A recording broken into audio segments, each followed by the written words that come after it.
नमस्कार दोस्तों, मैं धर्मेश चौधरी, आपका हिंदी मस्ती ऑनलाइन क्लास में स्वागत है। हम हिंदी में पढ़ रहे थे समास।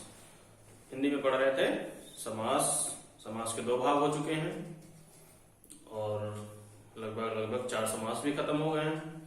हमारे 2 समास बच्चे हैं। आज हिंदी की तीसरी क्लास है और इस तीसरी क्लास में हम आज समास को समाप्त करेंगे।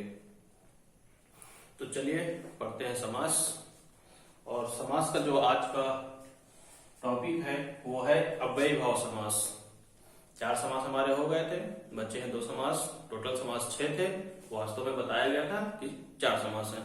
तो आइए फिर आज अव्ययी भाव समास के बारे में बात करते हैं। अव्ययी भाव समास का मतलब होता है कि अव्ययी भाव समास मतलब किसी भी चीज में कोई परिवर्तन नहीं होता, जो जैसा है वैसा ही रहेगा, उसी को कहते हैं हम अव्ययी भाव समास। किसी भी चीज में कोई परिवर्तन नहीं होता है। कह सकते हैं कि किसी भी चीज में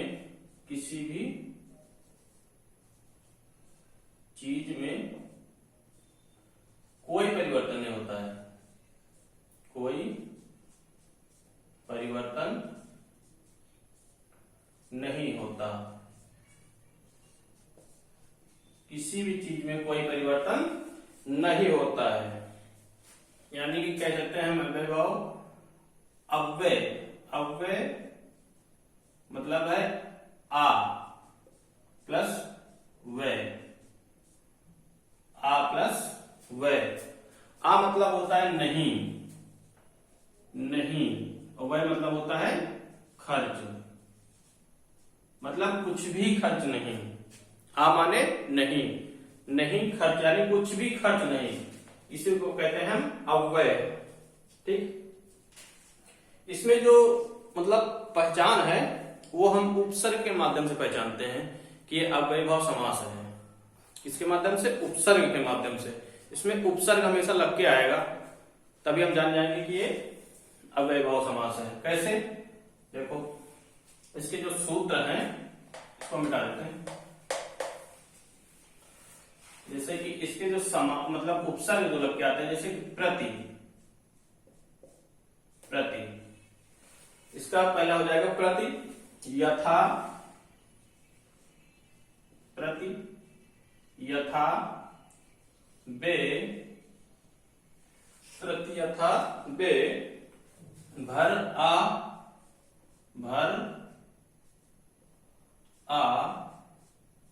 और नी। प्रति, यथा, बे, भर, आ, नी, यानी ये उपसर्ग साथ में इसकी पहचान है। मतलब अव्ययी भाव की पहचान ही यही है कि साथ में उपसर्ग लग के आएगा। उदाहरण से अगर आपको समझना, लेकिन इसकी पहले परिभाषा हम समझ लेते हैं क्या होती है। इस समास का जो है कभी समास विग्रह होगा ही नहीं। इस समास का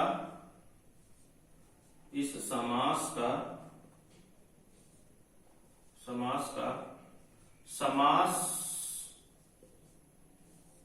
विग्रह नहीं होता।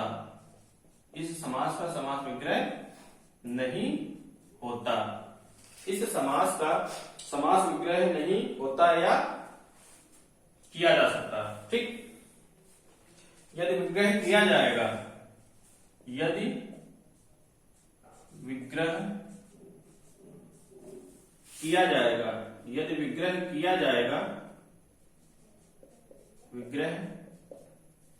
जाएगा, इस समास का तो एक तो समास विग्रह होता नहीं है। अगर इसका समास विग्रह किया जाएगा तो उसके दोनों पद में कोई परिवर्तन नहीं होगा। समास विग्रह किया जाएगा तो इसके दोनों पद में कोई परिवर्तन नहीं होगा। इसके दोनों पद में कोई परिवर्तन नहीं होगा। कोई परिवर्तन नहीं होगा। अगर इसका समास विग्रह किया भी जाएगा तो इसमें कोई परिवर्तन नहीं होगा। ठीक, इसमें कोई परिवर्तन नहीं होगा। जैसे कि उदाहरण के तौर पे देख लें हम, जैसे कहा जाए कि प्रतिदिन, प्रतिदिन, तो समास विग्रह अगर मान लो प्रतिदिन, तो पहली बात तो इसका समास विग्रह होगा नहीं। अगर इसका समास विग्रह भी करेंगे तो क्या हो जाएगा, प्रतिदिन का क्या हो जाएगा, दिन दिन हो जाएगा। भाई दिन दिन मतलब प्रतिदिन, दिन दिन मतलब प्रतिदिन, इसका समास विग्रह अगर करेंगे तो वही हो जाएगा, यानी प्रतिदिन मतलब दिन दिन, चाहे प्रतिदिन लिख दें चाहे दिन दिन लिख दें, मतलब वही होगा। ठीक है, जैसे कहा जाए प्रतिवर्ष, प्रति वर्ष, अगर इसका भी समास विग्रह करेंगे तो क्या हो जाएगा, वर्ष वर्ष हो जाएगा, वर्ष वर्ष। चाहे हम प्रतिवर्ष कहें, चाहे वर्ष वर्ष कहें, चाहे प्रतिदिन कहें, चाहे दिन दिन कहें, बात एक ही है, मतलब कोई परिवर्तन नहीं हो रहा है। जैसे कहा जाए प्रत्येक, प्रत्येक, प्रत्येक में क्या हो जाएगा, एक एक, यानी प्रत्येक, एक एक, एक एक यानी प्रत्येक। अब जैसे कहा जाए यथाक्रम, यथाक्रम, यथाक्रम यानी क्रम के अनुसार, क्रम के अनुसार। जब भी कोई चीज क्रम के अनुसार होता है तो उसे हम बोलते हैं यथाक्रम, यानी कोई चीज अगर क्रम के अनुसार रखी गई है या क्रम के अनुसार चल रहा है तो उसे हम क्या कहेंगे, यथाक्रम। ठीक, जैसे प्रतिशत, प्रतिशत, प्रतिशत, प्रतिशत में क्या हो जाएगा, शत शत, यानी प्रतिशत, शत शत, शत शत यानी कि प्रतिशत, प्रतिशत हो जाएगा। ठीक, मतलब इसका समास विग्रह भी करेंगे तो वही होगा जो इसका दे रखा है। जैसे प्रतिदिन का दे रखा है तो दिन दिन ही होगा, समास विग्रह इसका होगा ही नहीं। अगर हम करेंगे भी इसका वही हो जाएगा जो लिखा है। ठीक, एक दो उदाहरण और है इसके, देखते हैं। जैसे कहा जाए यथाशक्ति, यथाशक्ति,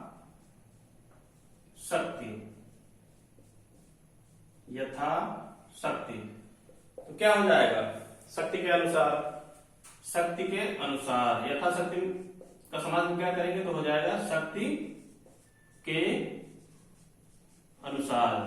ठीक, शक्ति के अनुसार, ठीक, के अनुसार।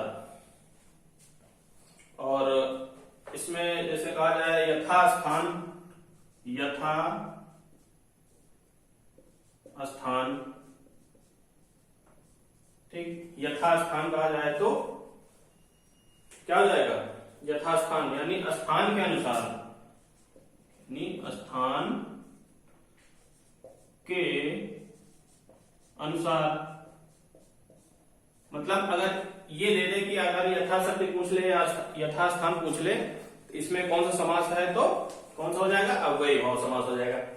अब ये जो प्रति, यथा, बे, भर, आ, नी और नी, ये सब जो दे रखे हैं कहां लगेगा। जैसे कि मान लो पूछ लिया, उसने कह दिया कि बेशर्म में कौन सा समास है, बेशर्म, बेशर्म, बेशर्म में कौन सा समास है, तो बे लगा है, मतलब अव्ययी भाव। अगर कहा जाए कि बेहया में कौन सा समास है, बेहया, बेहया में कौन सा समास है, तो इसमें भी बे लगा हुआ है, इसमें भी बे लगा हुआ है, यानी कि क्या लगा, उपसर्ग, उपसर्ग के साथ है। जो हया है वो उपसर्ग के साथ में, यानी बे लगा दिया गया तो बेहया हो गया। शर्म था, जब इसमें उपसर्ग लगा दिया गया है बे, तो ये हो गया है क्या, बेशर्म हो गया है। जैसे भर पेट,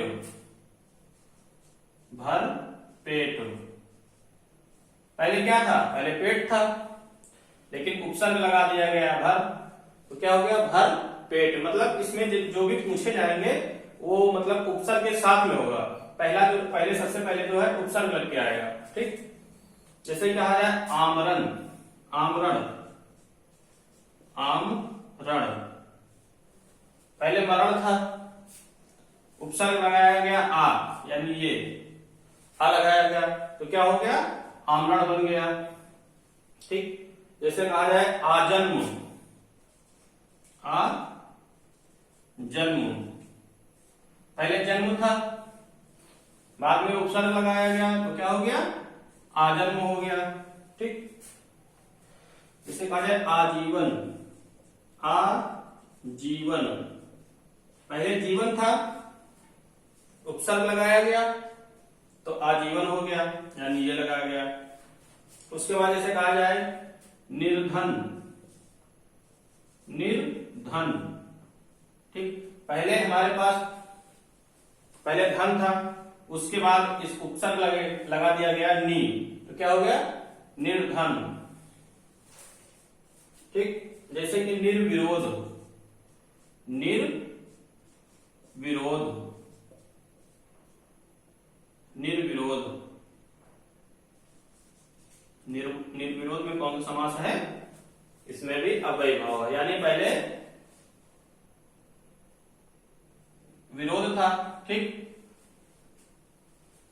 अब इसमें उपसर्ग लगा दिया गया नी, तो क्या हो गया निर्विरोध हो गया। जैसे कि अनुकूल है, अनुकूल है, प्रतिकूल है, हाथों हाथ, साथों साथ, ये सब किसके हैं अव्ययी भाव के हैं। तो अव्ययी भाव के उदाहरण यहां समाप्त हो गए। यहीं से पूछे जाएंगे, ये वाले ज्यादा पूछे जाते हैं, बेशर्म, बेहया, भरपेट, आमरण, आजन्म, आजीवन और निर्धन और निर्विरोध, मतलब यही, मतलब साथ में उपसर्ग पहले, सबसे पहले उपसर्ग लग के आएगा। ठीक है, इसकी पहचान ही है अव्ययी भाव की कि साथ में उपसर्ग लग के आएगा। ठीक, आपका उपसर्ग खत्म हो गया, ये मतलब अव्ययी भाव खत्म हो गया। इसके बाद जो आपका आखिरी बचा है वो है बहुब्रीहि समास। कौन सा, बहुब्रीहि समास। बहुब्रीहि समास सबसे आसान समास होता है बहुब्रीहि समास, बहुब्रीहि समास,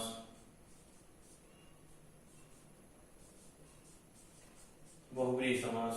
ठीक, सबसे सरल समास होता है बहुब्रीहि समास। बहुब्रीहि समास का मतलब है, अगर हम कहें तो इसका मतलब ही होता है कि पर्यायवाची,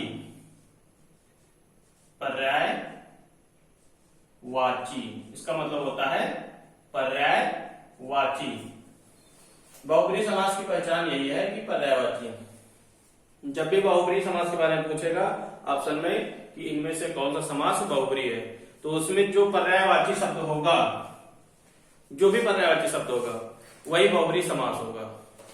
मतलब कुछ देखना ही नहीं है, अगर हमको मालूम है पर्यायवाची, हम देख लें कि इसका पर्यायवाची किसी चीज, किसी भी चीज का पर्यायवाची हो, अगर पर्यायवाची दे रखा है तो पर्यायवाची ही बहुब्रीहि समास होगा।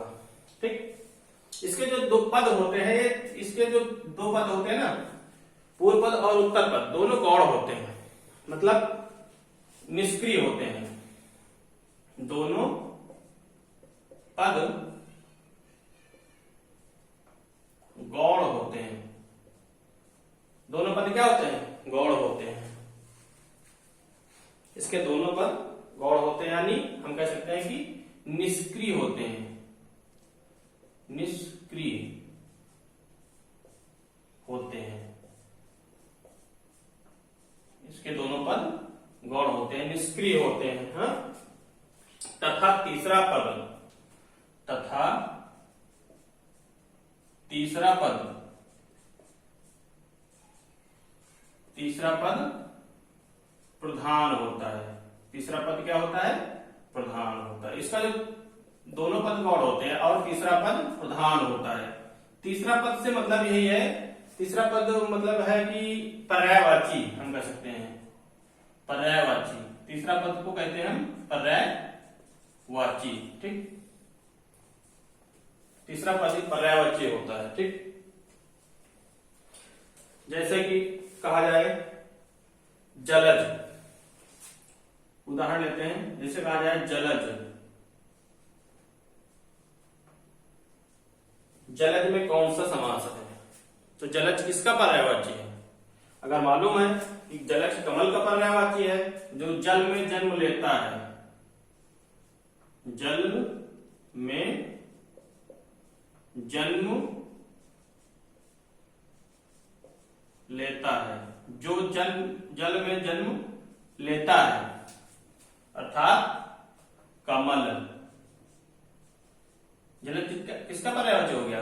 कमल का हो गया। कमल जन्म लेता है जल में। अब जैसे कहा जाए जलद, जलद पूछ लिया जलद में कौन सा समास है, तो ये भी पर्यायवाची है, तो बहुव्रीहि हो जाएगा। जलद मतलब जो जल देने वाला।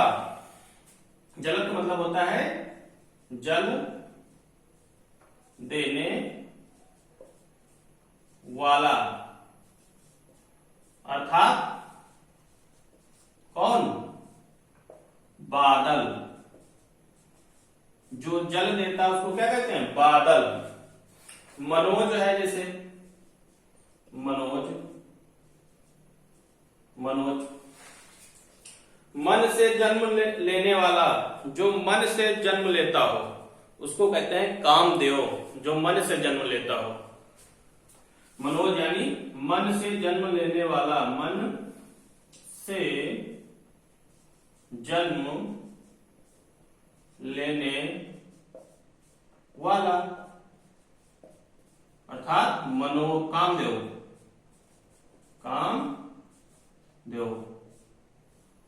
मनोज कामदेव भी पर्यायवाची है।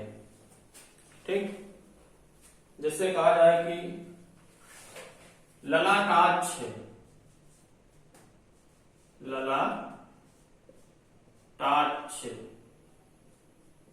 ललाटाक्ष में कौन सा समास है? तो ललाटाक्ष किसकी पर्यायवाची है? अगर हमको मालूम है कि ललाटाक्ष किसकी पर्यायवाची, तो हम बता देंगे कि बहुव्रीहि समास का है। ठीक, ललाटाक्ष किसका पर्यायवाची है? यह है शिव का। कैसे पहचानेंगे शिव का है? ललाटाक्ष, अगर इसको हम अलग अलग कर ले, जैसे कि कहा जाए कि ललाट, ललाट प्लस अक्ष, ललाट प्लस अक्ष, तो ललाट मतलब होता है मस्तक। क्या होता है? मस्तक। ललाट मतलब होता है मस्तक, और अक्ष मतलब होता है आंख। अक्ष मतलब होता है आंख। तो किसकी पर्यायवाची हो गई? जिसके मस्तक पर आंख हो, यानी तीसरी आंख किसके है? शिव के। तो किसका हो गया ये पर्यायवाची? शिव, यानी शिव के ही तो आंख पे है, तो क्या हो गया? शिव का पर्यायवाची। जैसे कहा जाए मदनारी, मदनारी, मदनारी, तो मदनार किसकी? मदनार भी पर्यायवाची है, तो ये भी बहुव्रीहि समास हो गया। मदनार किसकी पर्यायवाची है?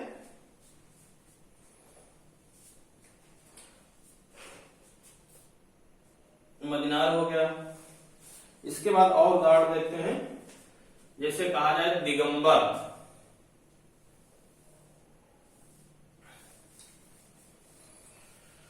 आगे और देखते हैं पर्यायवाची।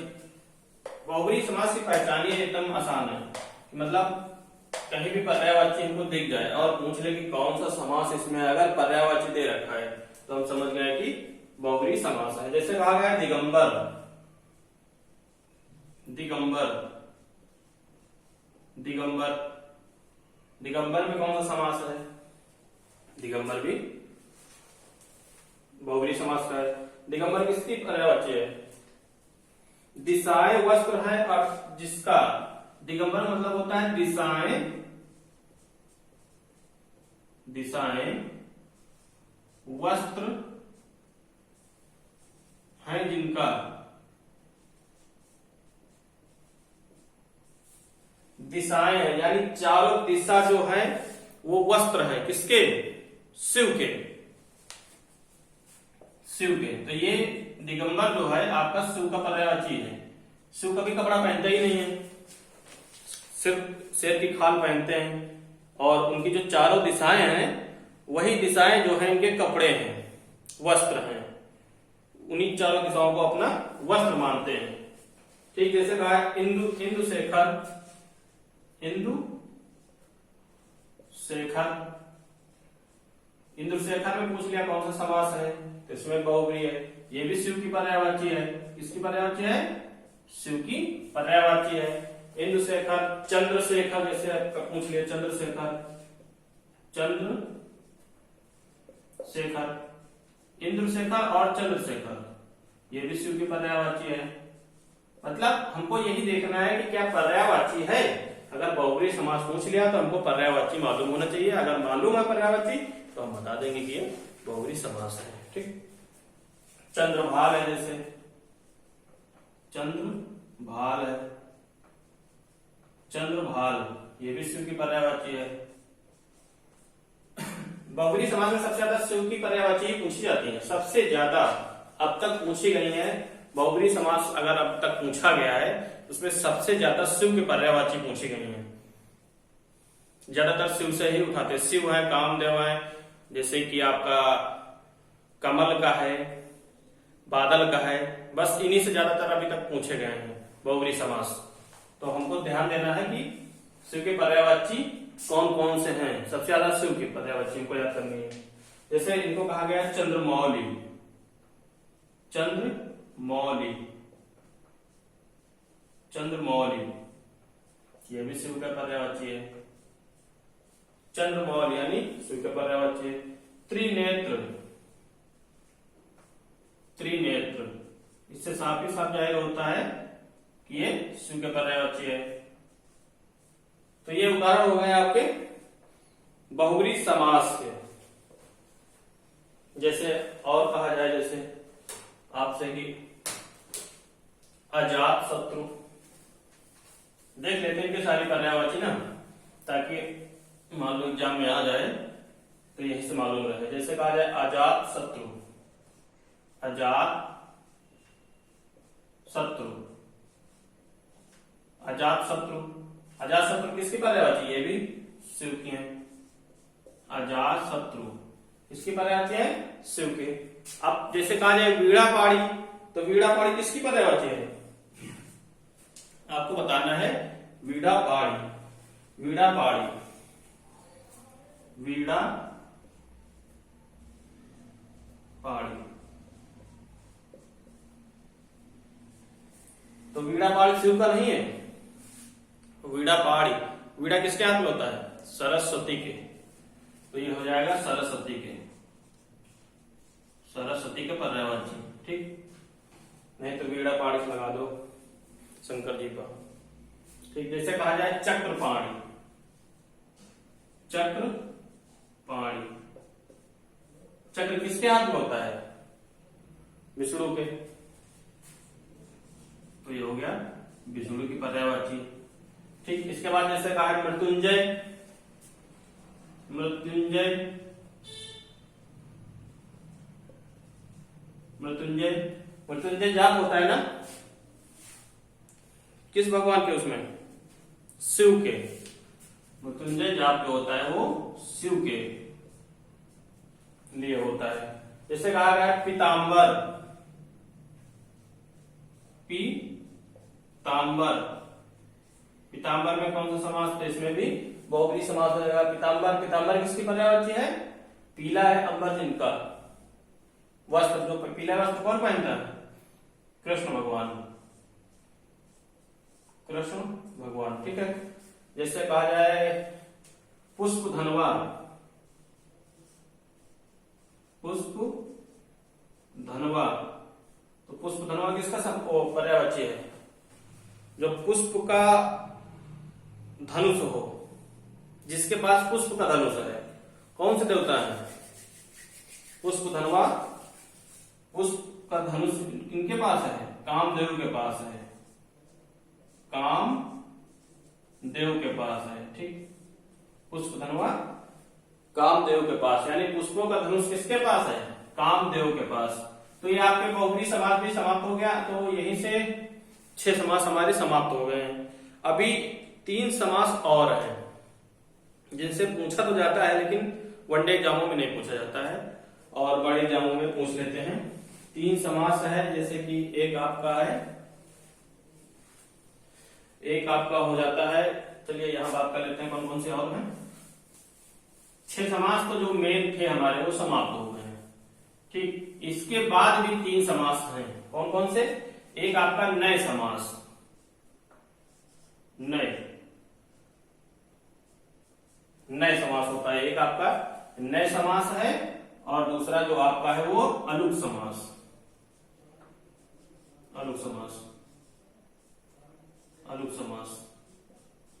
नए समास और अलुक समास, ये 2 समास मतलब और है, मतलब को टोटल आपके 6 2 8 समास हो गए।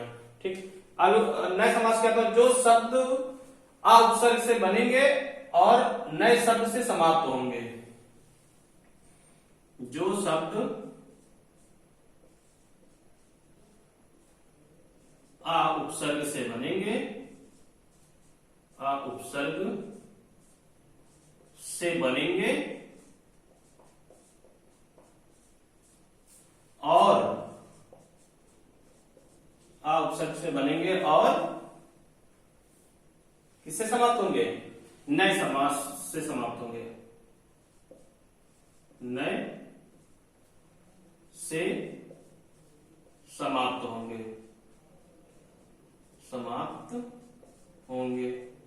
उदाहरण जैसे हैं, एग्जाम्पल में देख लेते कौन कौन से हैं इनके नए समास के। जैसे कि आपका है अनाथ,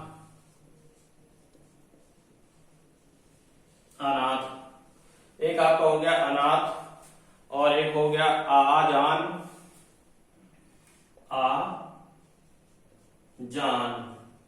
अजान, एक हो गया आपका अज्ञान।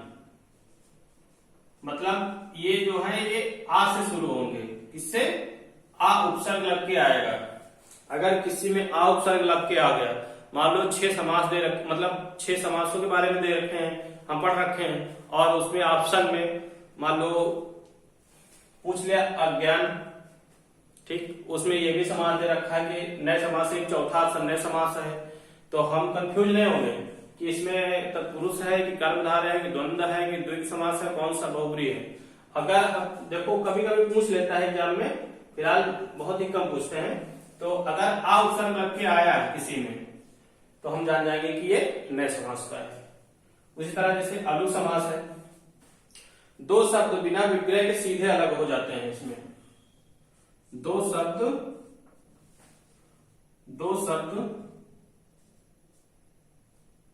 बिना विग्रह के अलग हो जाते हैं, विग्रह के अलग हो जाते हैं, बिना विग्रह के अलग हो जाते हैं, तो इन्हें कहते हैं हम अलुक समास। जैसे कहा जाए कि चाय वाला,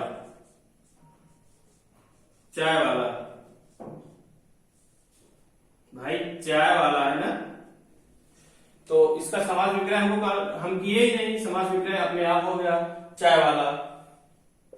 मुक्केबाज, जैसे मुक्केबाज, ठीक, मुक्केबाज ये भी अपने आप में अलग हो गया। उसके बाद कहा जाए जैसे थानेदार, ये भी अलग हो गया। फिर कहा जाए दानेदार, ये भी अलग हो गया अपने आप। फिर कहा जाए कि छायादार, ये भी अपने आप अलग हो गया। मतलब अलुक समास और नए समास, ये 2 समास अलग से इसलिए बता दिए माध्यमिक एग्जाम में आ जाए ना तो गलती ना हो। तो समास तो 6 ही प्रकार के हैं, लेकिन ये 2 अलग से बता दिए गए, मतलब नए समास और अलुक समास, ताकि माध्यमिक एग्जाम में पूछ मिले तो गलत ना हो। तो समास यहां से समाप्त हो रहे हैं। हम पढ़ेंगे अगले वीडियो में दूसरा चैप्टर, कोई भी दूसरा चैप्टर पढ़ेंगे। तो आज के लिए बस इतना, नहीं तो वीडियो बहुत लंबा हो रहा है। आप लोग अपना ख्याल रखिए और पढ़ाई करते रहिए।